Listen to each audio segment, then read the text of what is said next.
Hello again, everyone. I'm just like now for the time being going to be scheduling streams on my iPad and then just continuing on my mobile. So without further ado, I'm going to be addressing both the streams information of E3 this year for both Microsoft and Bethesda in one go. Oh, that's a lot of information in both these ones.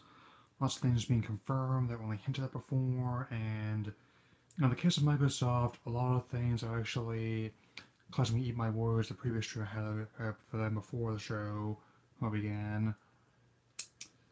Since I am definitely glad that they are working on a new console in the near future, and just so you know, I'm probably not going to be able to address anything they reveal, but I'll definitely be covering what stood out at me, including Halo Infinite. I mean, as I pointed out, I'm not at best a casual Halo fan. My brother was probably more into it than I am, and he's having a little bit of doubt over it. But if they pull this off, I think it might be the first one I've been interested in since the second game. That was a long time ago. Apparently, it's going to be another Ori game, which I'm totally okay with. I am definitely glad to see more on Cyberpunk 2099. Some of the multi-platform stuff I'm not going to be addressing too much detail until there's better streams with their publishers, and like with Square Enix and Ubisoft. I mean, I am pleased to hear more about Battlefield 5, which I am definitely interested in, even though someone's not the biggest shooter guy. Of course, New Gears of War, I totally called that one, and also spin-offs. I mean, and as for the whole 4K thing, they're pledging more content in the format, which has definitely been one of my things that make me reluctant to embrace this right away. But I will admit it's top of the line console, and if the content is good, it will definitely make me a believer. Speaking of which, even though I didn't really care about the first division, and I don't really have any particular plans to play the sequel that much, it's a bit too heavy on my taste. Cuphead getting more content, including new playable character Miss Chalice, that entices me. I mean, a difficult platformer in the vein of a lot of old stuff I used to play when I was younger, as well as a style that homages the classic style of animation, Disney and Fleischer Brothers. I personally would not have it any other way. One reveal that stood out at me that was a pleasant surprise was Battletoads finally coming back. Heck, I think I've been clamoring for that one to come back for a while. I've been enjoying playing that game via replay. It honestly deserved to come back more than something like, say, Bubsy or Shaq Fu.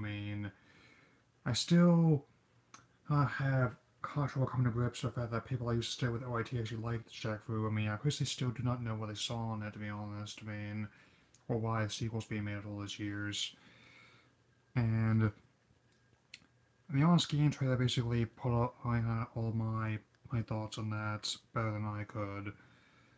And I still, I'm quite pleased that he's to see more of Kingdom Hearts 3. He, as well as more of Arendelle from Frozen, given how big a movie that was in Japan. Not totally surprised happening. Was also more of the Toy Story Monster Incorporated worlds.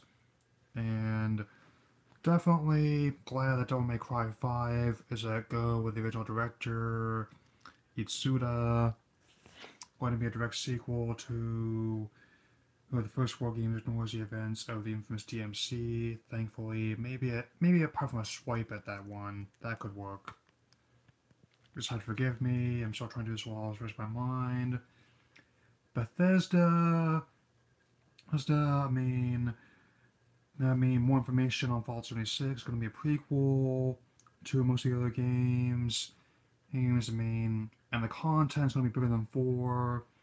I had to wonder if it's going to be like 3 in New Vegas in that regard. And more on Rage 2. Again, not a big shooter guy, but it just made me want to play the first one. I would say this much. Which I'll definitely agree there. And lots of other things have been confirmed. And one of the things I really like to hear most about was officially confirmation of Elder Scrolls. Well, I haven't played every installment in the series. I am definitely eager to see more. Also going more content for the online game as well. Well,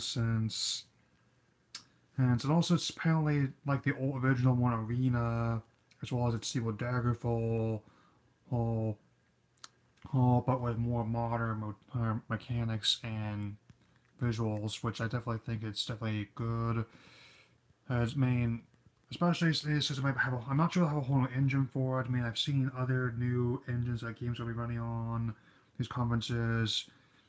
Is But I definitely can say that's not just like taking Arena or Daggerfall and doing that on the Skyrim or Oblivion engine. I'm glad they're still going to put in support the Switch. I mean, it's also going to be a new Wolfenstein as well. And even regardless of some groups' thoughts on that, it still has highly acclaimed and sold millions. And again, and they've been coming out on PC since 1981, guys. You were about 37 years too late to start complaining about it now. I mean, it even predates the whole PC Mac debate. I mean, actually, the first ones came out on Apple II, Commodore 64, and even some old Atari computers, man.